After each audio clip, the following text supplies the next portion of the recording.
کون سا غریب ہے جو مسجد ننگے پاؤں جاتا ہو؟ لوگوں نے تو 3 قسم کی چپلیں رکھی ہوئی ہیں، ایک مسجد جانے کی علیحدہ ہے، گھر پہننے کی علیحدہ ہے، شادی بیاہ پہ جانے کی چپل علیحدہ ہے۔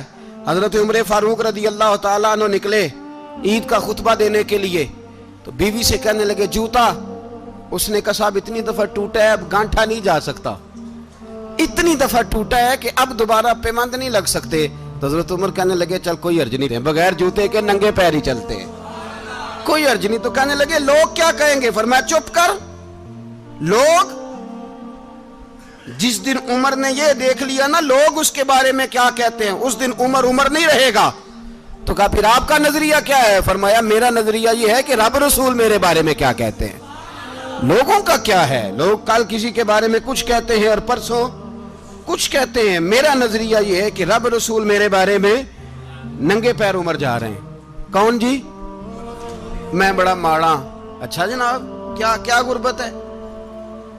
10 قسم کے جوڑے لٹکے ہوئے ہیں کمرے میں، اور پہننے کی فرصت نہیں، سویرے کیا پہننا ہے شام کیا پہننا ہے، 15 سوٹ کٹھے استری ہو کے لانڈری والا بھیج رہا ہے، اور تو غریب ہے، تو بہت بڑا غریب ہے۔ اس لیے کہ غربت پیسوں کی وجہ سے نہیں ہوتی، غربت تو دل کی ہوتی ہے۔ تو واقعی بڑا غریب ہے اور تو غریب ہی رہے گا۔ امیر تو عمر فاروق تھے، عمر فاروق تھے جو ننگے پاؤں چلے گئے عید کی نماز پڑھانے، تو رستے میں جو ملا کہنے لگا عمر جوتا تو پہن لو۔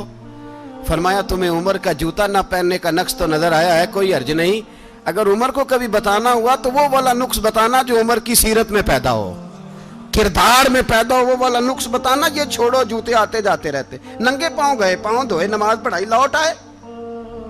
او بھائی یہاں تو ہمارا بناؤ سنگار اترنا، جتنی توجہ کپڑوں کی طرف ہے اتنی توجہ کبھی ہماری علم کی طرف ہوتی نا، جتنا ذوق شوق ہمارا بناؤ سنگار کی جانب ہے، اتنا بناؤ سنگار کبھی ہمارا اخلاقیات کی جانب ہوتا تو معاملات بڑی حد تک سنورے ہوئے ہوتے۔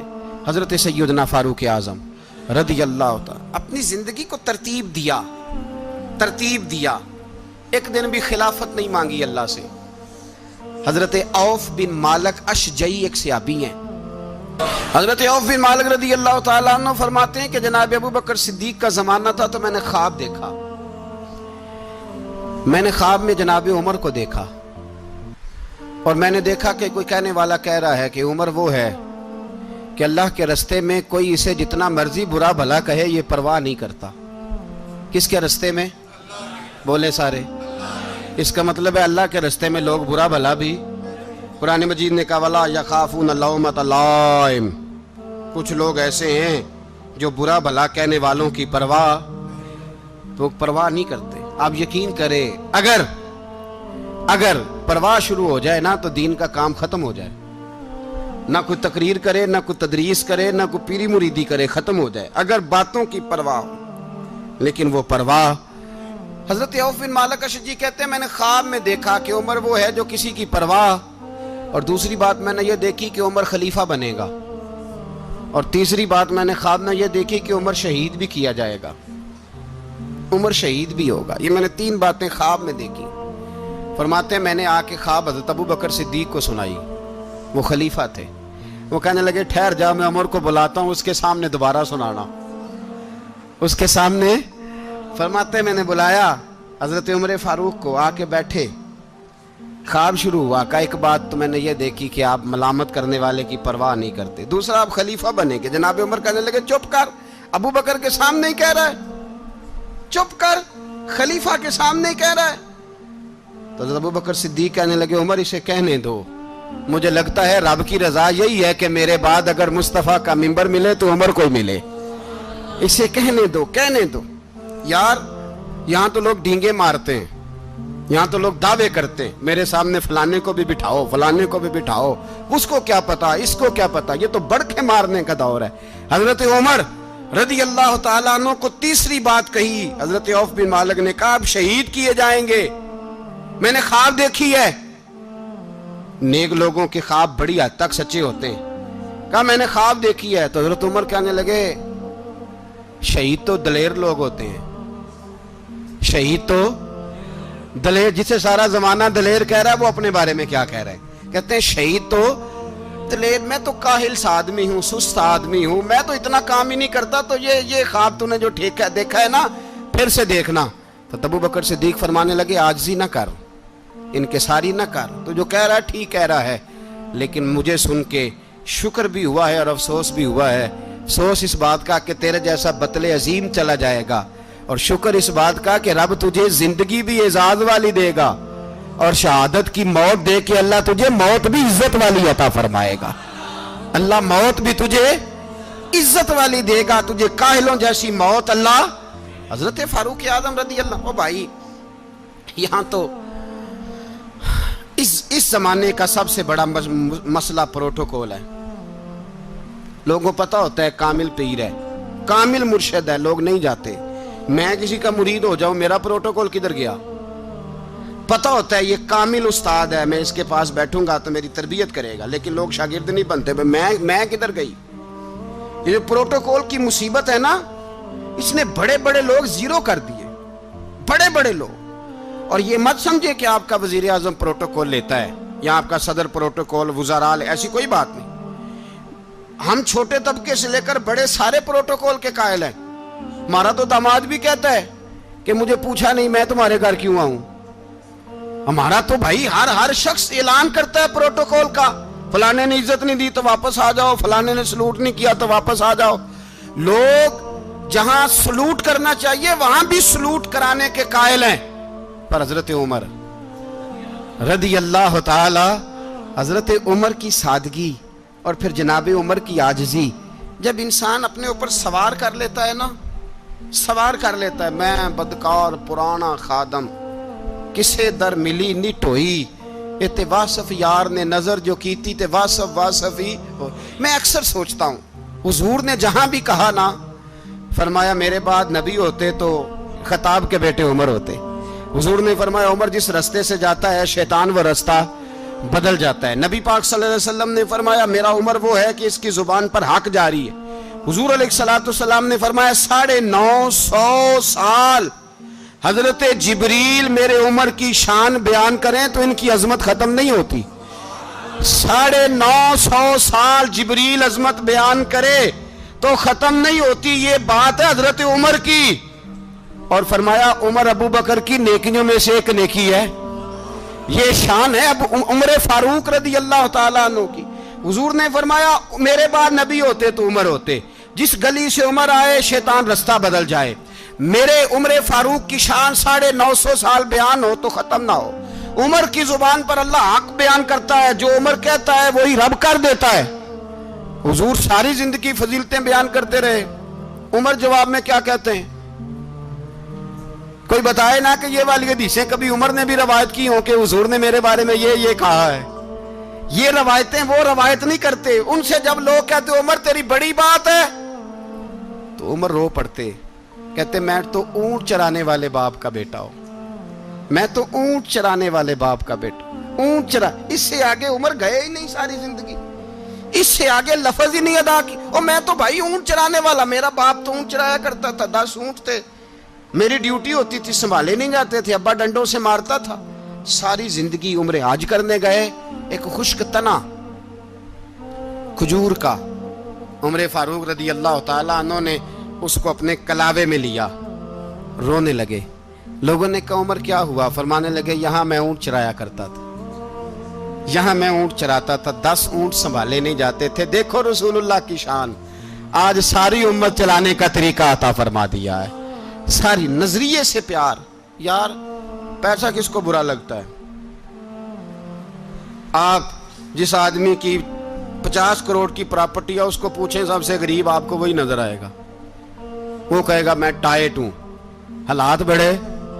میں کئی باری پوچھے انہوں نے، میں کہتا ترجمہ بھی 10 چھڑوں کی، ہمیں تو سمجھ نہیں آتی، اور ٹائٹ حالات کون سے ہوتے ہیں جی؟ جس آدمی کا کروڑوں میں کاروبار ہے نا، اس کو آپ چھیڑے وہ رونے لگ جائے گا، رونے۔ تو کئی میں نے ایسے دیکھے ہیں کرائے کا مکان ہے، ان سے پوچھے صاحب کیا حال ہے، تو کہتے ہیں جتنی اللہ نے شان والی زندگی ہمیں عطا کی ہے کسی کو نہیں دی ہوئی۔ اس کا مطلب ہے خوشی بھی یہی ہے اور غم بھی یہی ہے، اندر سے خوشی ہے، اندر سے ہی۔ تو نے اگر راضی رہنا ہے تو ادھر سے رہنا ہے، ناراض رہنا ہے تو بس اپنے آپ کو خوش رکھے گا تو ہو جائے گا۔ سارے صحابہ مل کے آئے، کہنے لگے عمر فاروق سے کہنا ہے نبی پاک کے زمانے میں تو ظاہراً غربت تھی، ابو بکر کے دور میں بھی غربت تھی، اب تو بڑا محال ہے، عمر سے سفارش کرو کہ عمر نیا کرتا پہنا کرے۔ ملکوں کے سفیر آتے، عمر وہی پھٹی پرانی چادر اوڑھ کے اور وہی کئی جگہ پہ پیوند لگے سوٹ پہن کے سفیروں کے سامنے بیٹھ جاتا ہے۔ عمر کو مشورہ دو، طے ہو گئی بات۔ سب نے جب مشورہ دے لیا تو سارے کہنے لگے یہ بتاؤ شیر کی مونچھ کو ہاتھ کون لگائے گا؟ کہنا کس نے ہے؟ بندہ بھی تو ڈھونڈو نا۔ نے کہا جناب میرا یہ خیال ہے کہ مولا علی شیر خدا کہیں گے، کیونکہ جس شخص کی عمر کو سب سے زیادہ حیا کرتے دیکھا وہ شیر خدا مولا علی ہے رضی اللہ تعالی علی کہیں گے، اس لیے کہ جناب علی تو کئی دفعہ جب گفتگو کرتے تھے تو حضرت عمر چپ کر جاتے تھے اور فرماتے تھے علی نہ ہوتا تو میں ہلاک ہو جاتا۔ تو کہا علی سے کہو۔ جناب علی شیر خدا کو بلایا، کس کام کے لیے؟ جی اللہ اکبر۔ یہ ذرا اپنے اس دور پہ اس بات کو ذرا لاکا جناب ان سے کہیں کہ زیادہ نہیں، ایک کرتا نیا پہن لے، سفیر آتے ہیں وزیر آتے ہیں تو ایک کرتا نیا پہن لے۔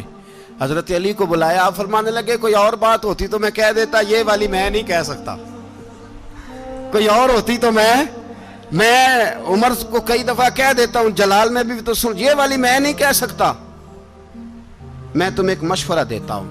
کہا وہ کیا؟ کہنے لگے سید عائشہ صدیقہ سے کہو، وہ مومنوں کی ماں ہیں، عمر ٹالے گا نہیں۔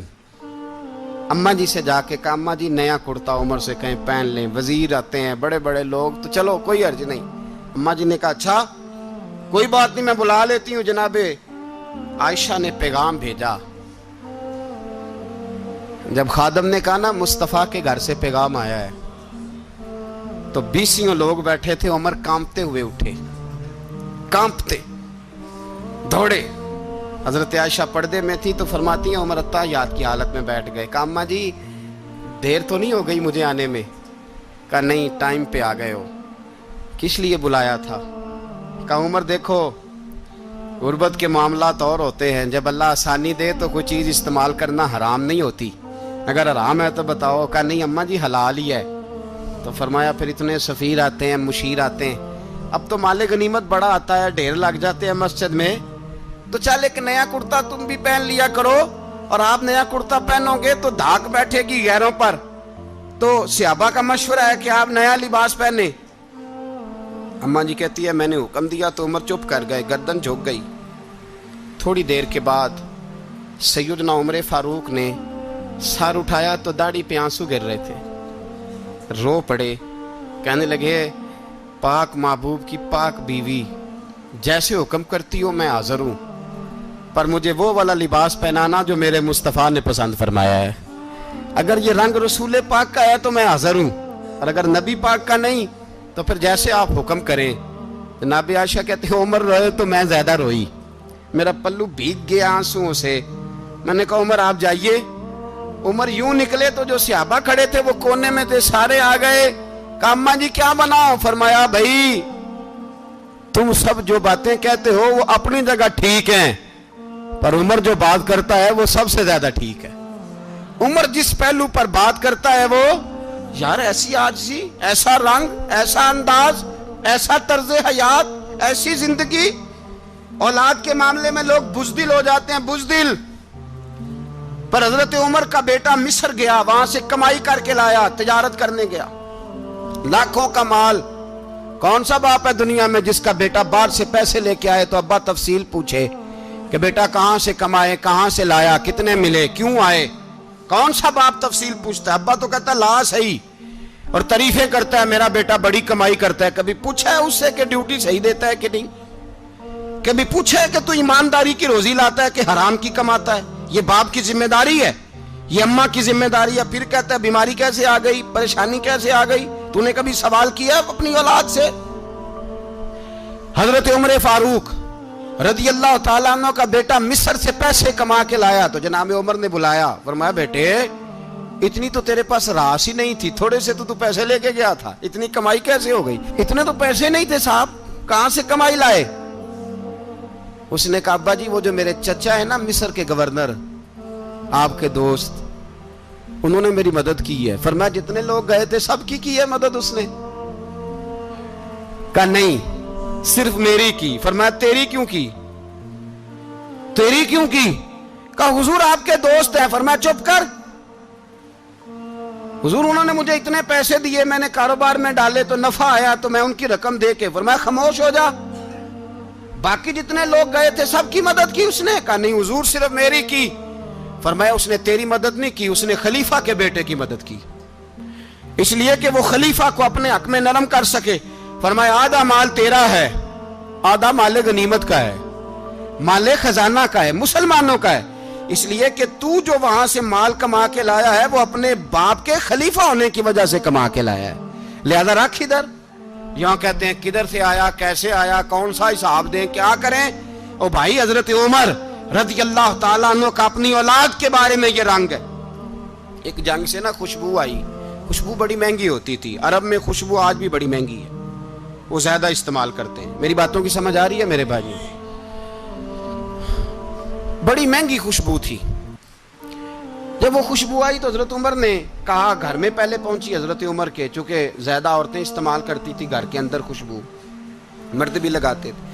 حضرت عمر نے اپنی بیوی سے کہا, آپ کی زوجہ تو تھی وہ بڑی خوشبو کو پسند کرتی تھی. حضرت عمر نے اپنی زوجہ سے کہا کہ خوشبو لاؤ, میں نے ایک عورت کی ڈیوٹی لگائی ہے, وہ خوشبو تول کے نا تو حصہ برابر صحابہ میں بانٹ دے گی. تو آپ کی زوجہ کہنے لگی کسی بی بی کی ڈیوٹی لگانے کی کیا ضرورت تھی, میں جو موجود تھی میں بانٹ دیتی ہوں تول کے حصہ برابر. آپ نے فرمایا نہیں تو رہنے دے, اور فلانی بی بی بانٹے گی. کہا حضور میں نے بھی بانٹنی ہے, میرے پہ کچھ حق ہے؟ آپ نے فرمایا نہیں تو تفصیل نہ پوچھ, تو خوشبو دے دے, کوئی اور بانٹے گی. خاتون خانہ تھی نا, کہنے لگی نہیں مجھے بھی آج آپ کو بتانا ہی پڑے گا کہ کوئی جو بانٹ سکتی ہے تو میں کیوں نہیں بانٹ سکتی. زوجہ کہتی عمر نے بات کی تو میری چیخیں نکل گئی.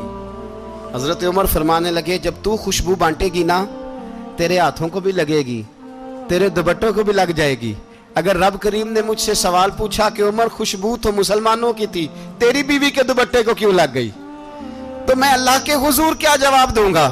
اگر اللہ نے یہ سوال کیا کہ تیری بیوی نے کیوں لگائی, وہ تو حصہ تھا مسلمانوں کا, تو تو نے تیری بیوی نے کیوں لگائی؟ تو فرمایا میں نہیں چاہتا کہ اللہ کے حضور مجھے اور تجھے باز پرس ہو, لہذا کسی اور کو بانٹنے دے.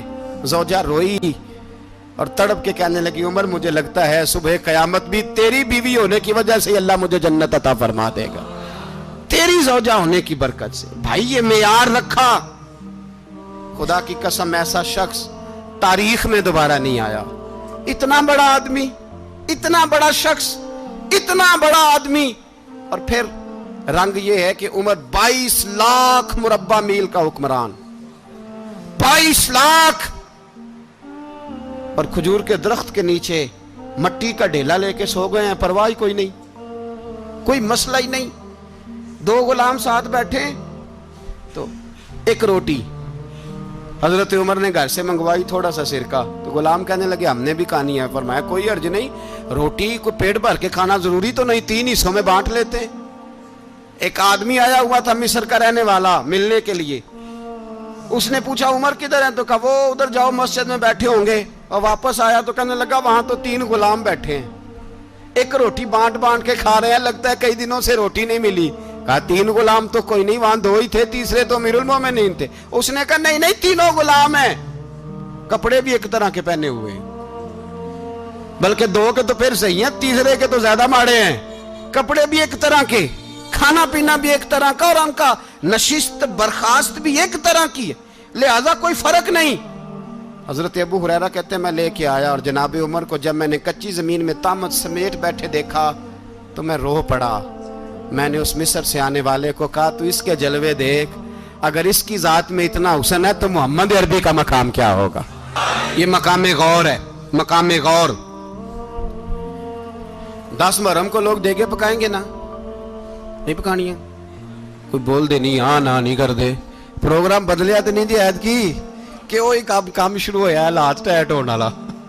کیوں جی, پکنی ہے نا دیکھیں 10 محرم کو انشاءاللہ تعالی, ہم بھی پکائیں گے انشاءاللہ, یہاں بھی پروگرام ہوگا. تو 10 محرم کو جو دیگ پکنی ہے تو ایسا نہیں ہو سکتا کہ 1 محرم کو حضرت عمر کے نام کی بھی کوئی پک جائے.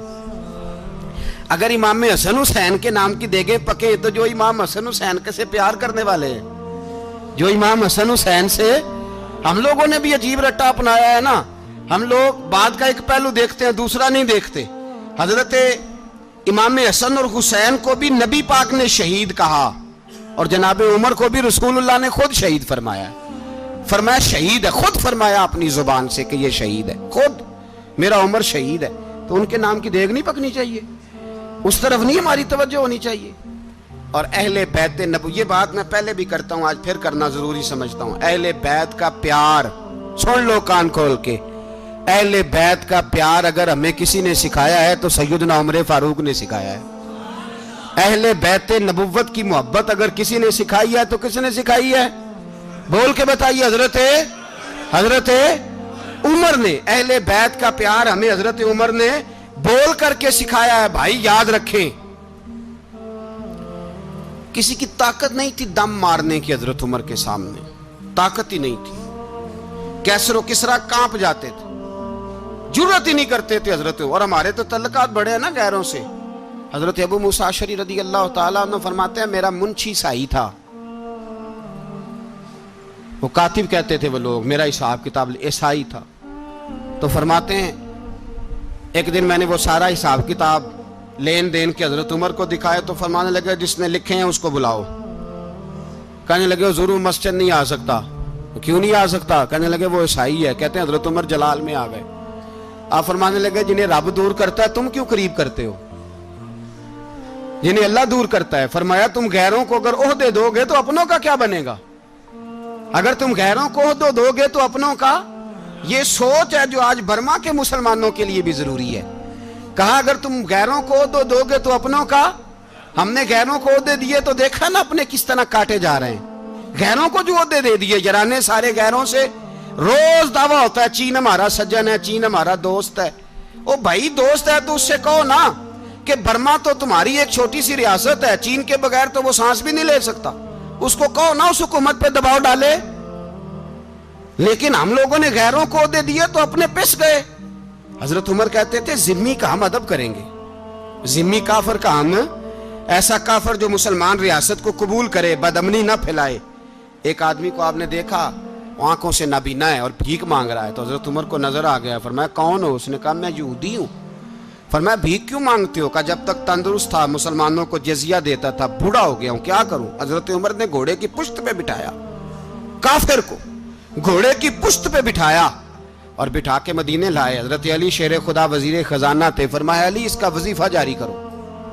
کہا یہ کون ہے؟ فرمایا یہ یہودی ہے لیکن یہ ہمیں جزیہ دیتا رہا، بوڑھا ہو گیا بیچارہ، بھیک مانگنے پہ مجبور ہے، ہماری حکومت کے اندر رہتا ہے، اس کا پورا وظیفہ جتنا خرچہ اتنا وظیفہ لگاؤ۔ حضرت علی کہتے ہیں میں وظیفہ لگا رہا تھا اور وہ میرے نبی کا کلمہ پڑھ رہا تھا، وہ رسول اللہ کا کلمہ پڑھ رہا تھا۔ یہ مزاج، یہ نہیں کہ کافر۔ حضرت عمر نے گورنروں کو خط لکھے تھے کہ زبردستی کسی کو مسلمان نہیں کرنا، جہاں ان کی عبادت گاہیں بنی ہو گرانی نہیں، کوئی مندر کوئی گرجا ضائع نہیں کرنا۔ اسلام سب کو جینے کا موقع دیتا ہے، پر بے ایمانو ظالموں بدذاتوں تمہیں یہ کہتا ہے کہ ہم تمہیں جینے کا موقع دیتے، تم بھی مسلمانوں کو جینے کا موقع دو۔ یہ جہاں بستے ہیں جہاں رہتے ہیں انہیں وہاں جینے کا موقع دو، انہیں بھی اللہ اکبر کہنے کا موقع دو، انہیں بھی قرآن پڑھنے کا موقع دو، انہیں بھی رسول اللہ پر درود پڑھنے کا موقع دو۔ ہمارے ملک میں عیسائی اپنی مرضی سے کھلے عام تبلیغ کرتے ہیں، یہاں تو چینل چلائے ہیں عیسائیوں نے۔ کسی مذہبی جماعت نے کبھی جلوس نکالا ہے کہ عیسائیوں کا چینل بند کرو؟ بولے نکلا ہے کہ نہیں نکلا؟ کتنے ظلم کی بات ہے۔ ہم جب غیر کو اتنا تحفظ دیتے ہیں، اتنا تحفظ دیتے ہیں، ہم نے دیکھا ہے، مجھے بیسیوں لوگوں نے عید پہ ٹیلی فون کیے کہ عیسائیوں کو قربانی کا گوشت دے لیں، مجبور ہیں جی، دروازے پہ آ گئے ہیں، ہمارے کام کاج کرتے ہیں۔ بیسیوں لوگ، عام آدمی کے دل میں ان کا اتنا جذبہ ہے، وہ مسائل کا بیان کرنا ایک علیحدہ بات، لیکن ہمارے دل کافر کے حق میں بھی نرم ہو جاتے ہیں۔ تم کس قدر زیادہ بے ایمان ہو اور کفر کس قدر زیادہ ذلیل ہو گیا ہے کہ مسلمان کے حق میں نرم ہوتا ہی نہیں۔ اور اس سے بڑے ذلیل وہ ہیں جو ان ذلیلوں کے سپورٹر ہیں، وہ کسی عرب ملک کے حکمران ہو یا کسی اور جگہ کے، وہ بڑے ذلیل ہیں جو ان ذلیلوں کے سپورٹر ہیں، جو برما کی بچیوں کے قتل پر اپنی حکومتیں چمکا رہے ہیں،